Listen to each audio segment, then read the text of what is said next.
Hello guys and welcome to a new lecture about Python programming. Today we want to study object-oriented programming. Object-oriented programming is a type of programming among the others like imperative programming, procedural programming, functional programming, logic programming, and event-driven programming. In the case of imperative programming, we focus on describing how a program operates through a sequence of statements that change a program's state, like C, Pascal, and assembly language. Procedural programming is a subset of imperative programming, and in here we organize code into procedures or functions like Fortran and basics. In the case of functional programming, we treat computation as the evaluation of mathematical functions and we avoid state change and side effects like Haskell and Lisp. Then we have logic programming. In logic programming, we use logical assertions and rules to define relationships with the system inferring results, like Prolog. For event-driven programming like JavaScript for web applications, JavaScript centers on responding to events such as user actions or system triggers. But in the case of object-oriented programming, we organize code around objects that combine data and behavior, emphasizing on encapsulation, inheritance, and polymorphism.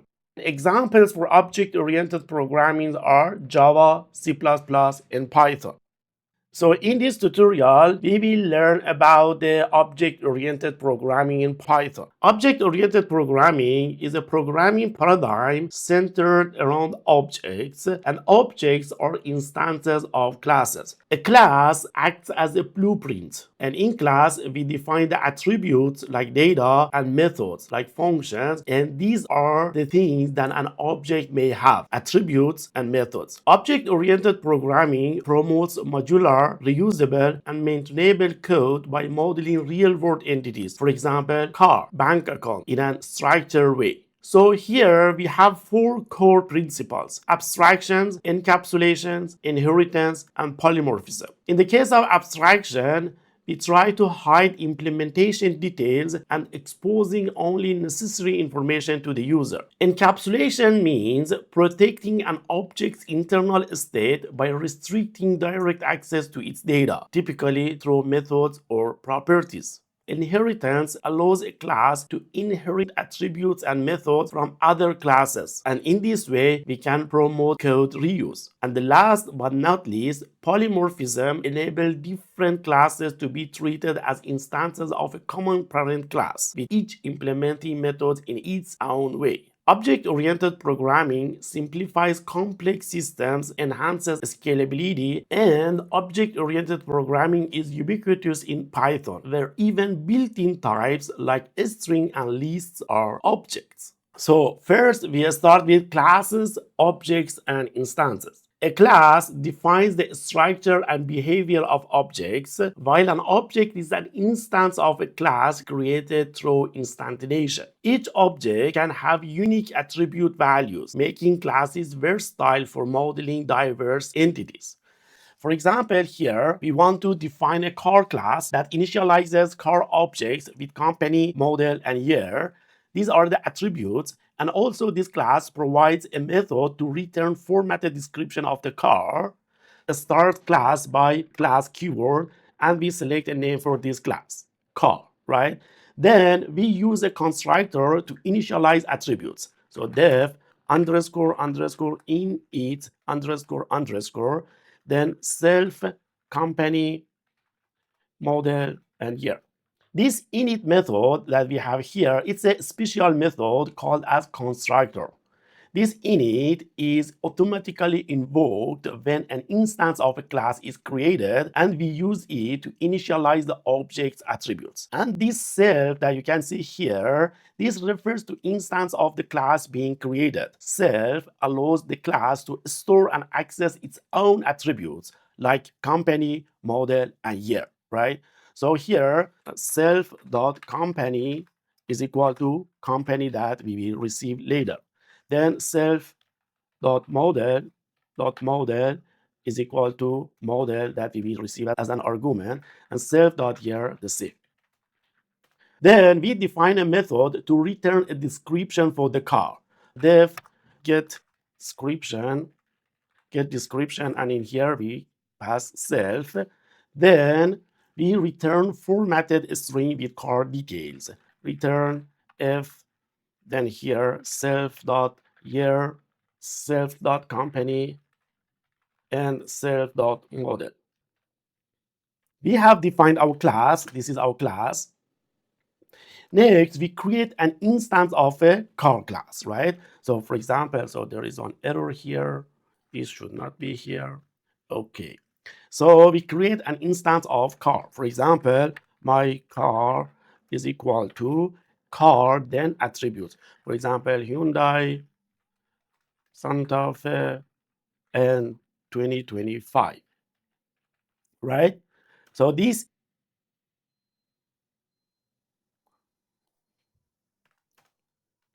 is an instance that we have made based on this class, right? Then we can print it, print my car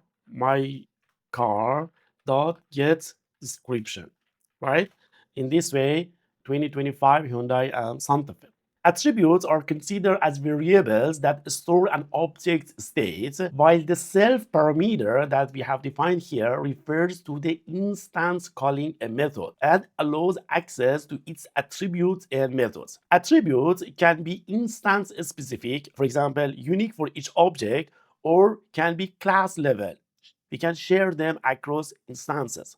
So for example, here we want to define a person class that initializes person objects with name and age attributes, and then we allow access to these attributes, and also it provides a method to print a greeting with the person details. So you can see here class person, then again def underscore underscore init underscore underscore again self name and age, right?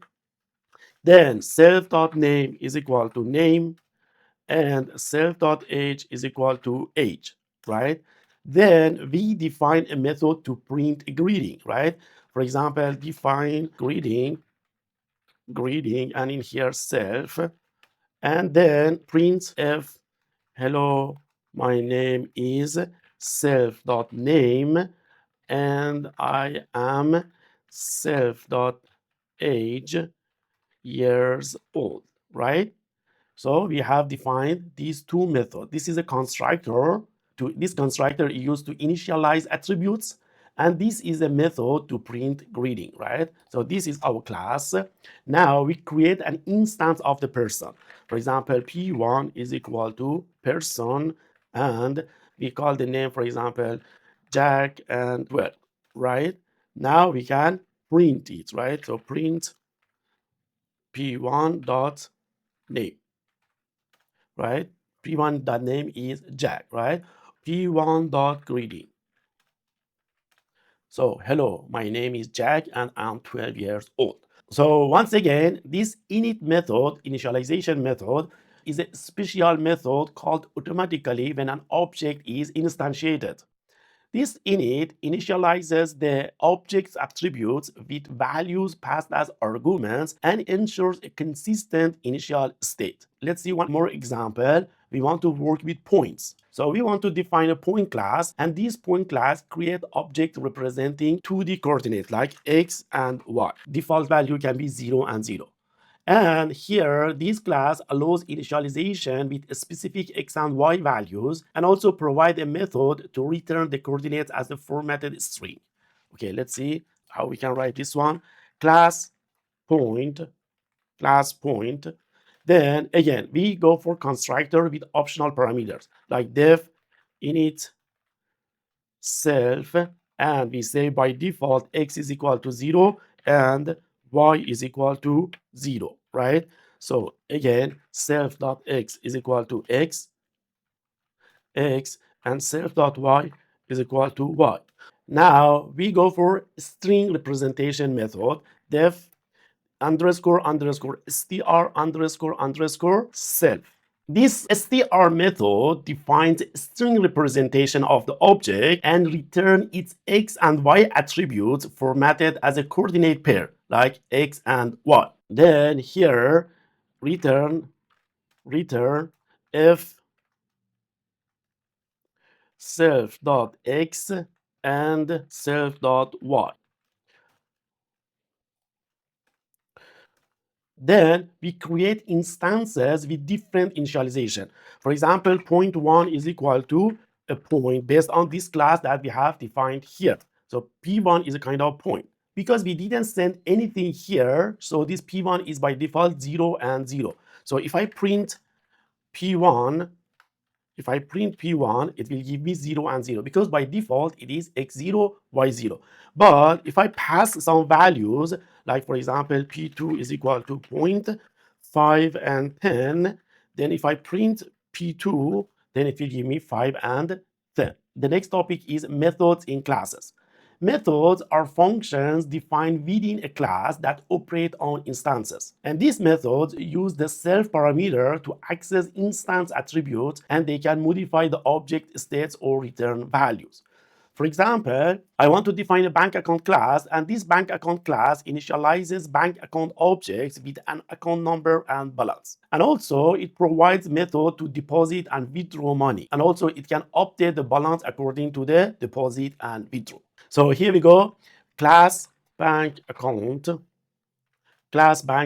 then again constructor to initialize attribute, def init self, you can say account number and balance is equal to 0 by default. Then we assign account number, right? Self.account number is equal to account number.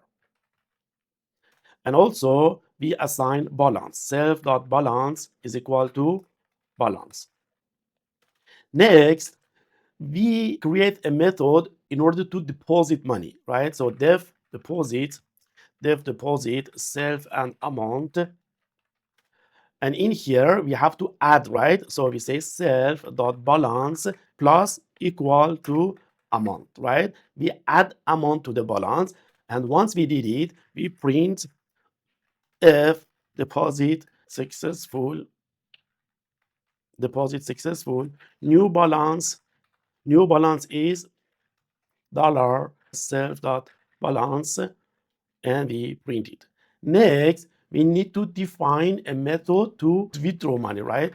So def withdraw self and amount. Then we need to check a condition.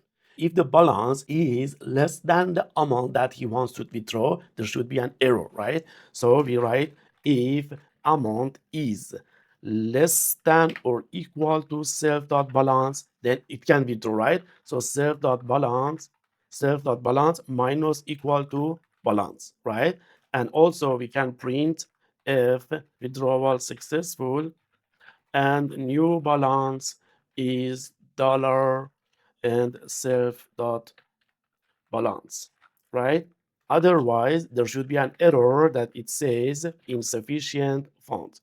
Insufficient funds and current balance is this. So this is the class. Now we create a bank account instance. So for example, account is equal to bank account that we have defined as the class. And for example, 1, 2, 3, 4, and the balance is $1,000, right?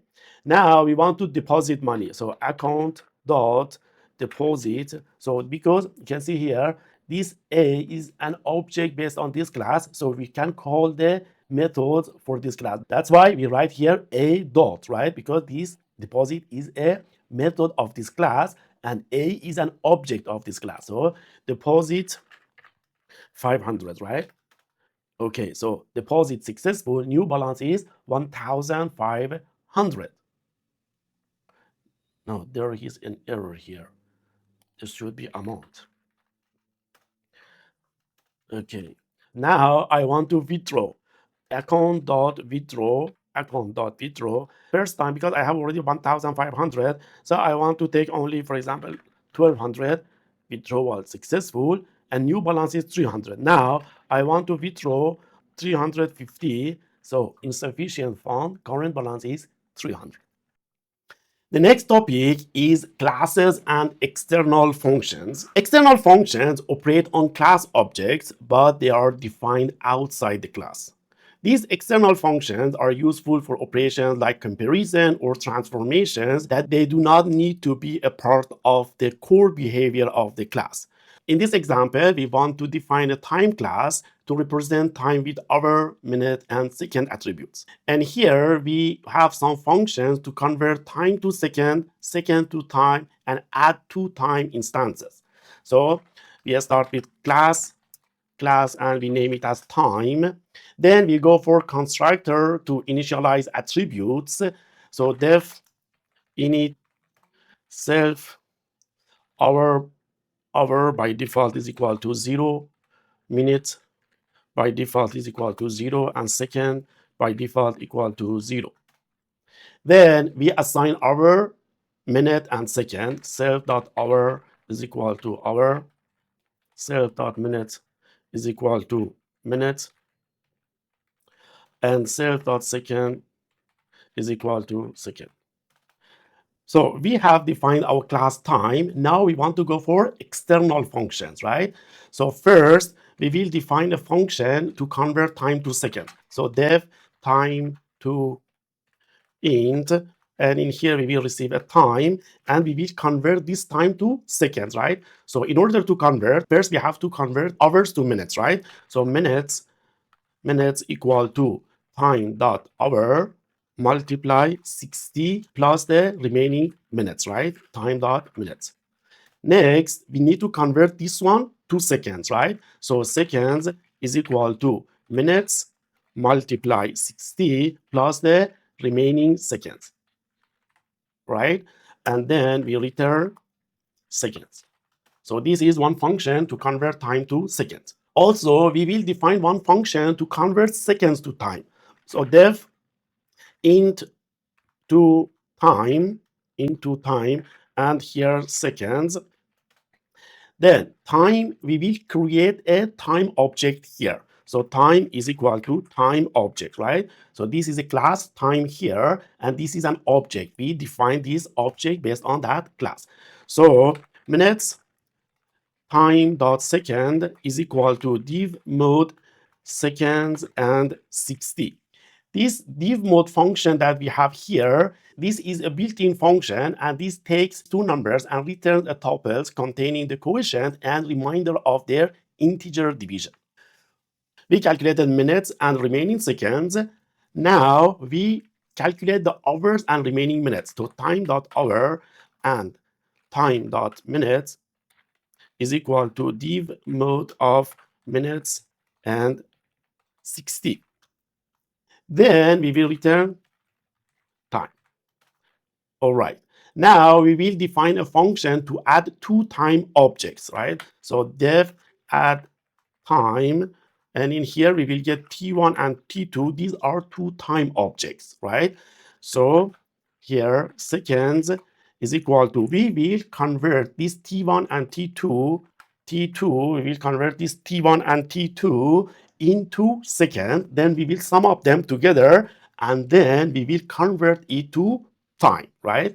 So first we will convert them and sum up them together. So time to int t1, right? We will pass this t1 to this time to int, and we will get the second of this one, right? Plus the same time to int for t2, right? Then we will convert these seconds that we have calculated here into time. So return int to time of the seconds, right? So let me explain once again. We will receive t1 and t2 as time. First, we will convert each one to seconds, sum up them together. Then we will convert the resulting seconds to time. Next, we will create some time instances. For example, a start is equal to time, like for example, 10, 12, and 45. And the duration is equal to time, like for example, 1 hour, 34 minutes, and 43 seconds. So this is the starting time, and we want to add this duration to this starting time, right? Adding time is equal to, we will pass this to start and duration to add time. Add time, start and duration, right? Then we can print it. So print, we can print the result, right? Print if adding time dot hour, and you can say in format of 0 to D. Column 0 to D is a format specifier that we use for string formatting to display an integer as two-digit decimal number, padding with a leading 0 if necessary. So this is hour. Then we will do the same for minutes. So this time here minutes, and we will do the same for seconds. Right? Can print it. So 10 o'clock, 12 minutes 45 plus 1 hour 34 minutes 43, it will be 11:47:28. Once again, I will explain what happened here. We defined one class for time, and we get this constructor for hour, minute, and second. Then here we have defined one function in order to convert time to integer. So we calculated minutes based on the hours, multiply 60 plus minutes. And we calculated seconds based on this result, multiply 60 plus seconds. Then in here, using this function, we have converted integer to time, right? So we have defined this new time object in here. Then we calculated minutes and remaining seconds. And in here, we calculate hours and remaining minutes. Then we have a function to add two time objects. We convert both times to seconds and add them together. And in here, we convert total second back to time. In here, we created time instances. And in here, this is the start time and this is the duration. Then we call this function add time here. And in this function, we call time to int, and also we called into time, right? Then we calculated the result and we printed. Objects in Python are mutable. It means their attributes can be modified after creation. This feature allows methods or functions to update an object state, but we need to care to avoid unintended side effects.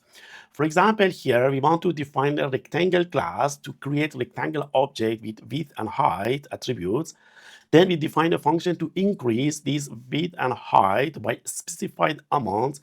So we define a class like rectangle. We define constructor to initialize attributes. Def init self width and height, right?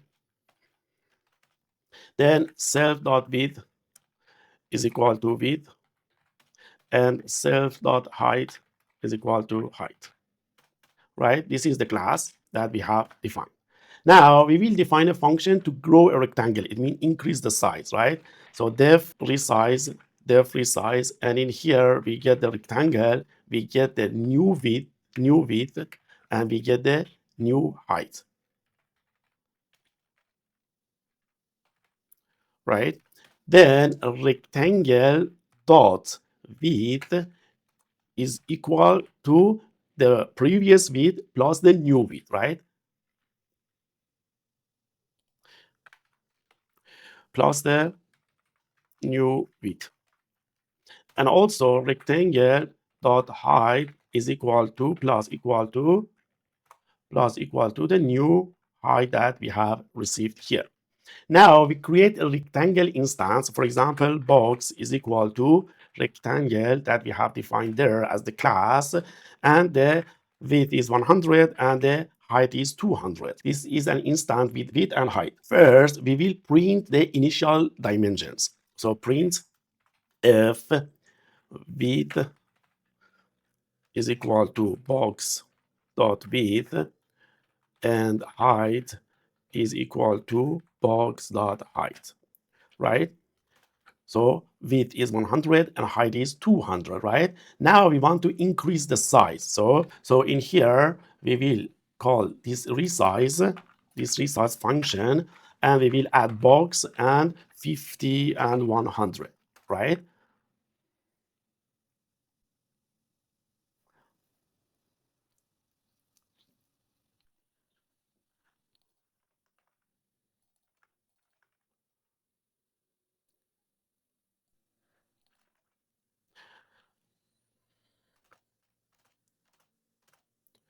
All right, so there was a mistake, typo mistake here. Then we will print. We will print with box bit and the same. So you can see here, the next one is 100 plus 150, and 200 plus 100 is 300. With this example, we understood that the attributes of objects can be modified after creation.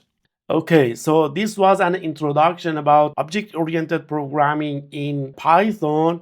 In this lecture, we studied what are different paradigms of programming. We studied what is object-oriented programming, what are the classes, objects, and instances, attributes. We studied init method, self parameter, and also we studied methods in classes.